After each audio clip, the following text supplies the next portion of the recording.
अस्सलाम वालेकुम। जीअं त तव्हां सभिनी खे ख़बर आहे त कोरोना वायरस तमामु ख़तरनाक मर्ज़ आहे। हिन बीमारी में तमामु घणा माण्हू मुब्तला थी चुका आहिनि ऐं थोड़ी वक़्त में तमामु घणी हीअ बीमारी फैलिजी चुकी आहे जंहिंजो कोई बि इलाज न आहे। सिर्फ़ु हिकिड़ो ई आहे एहतियात, जेको तव्हां करे सघो था, असां करे सघूं था।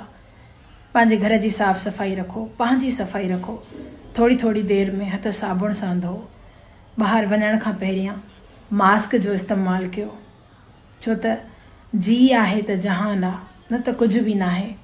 पंहिंजो ख़्यालु कयो, जिते रश हुजे उते वञण खां परहेज़ कयो। इहा तव्हांजी ज़िम्मेवारी आहे, असांजी ज़िम्मेवारी आहे। सफ़ाई जो ख़ासि ख़्यालु कयो। महिरबानी करे हिन मैसेज खे गौर सां ॿुधो ऐं अमल कयो।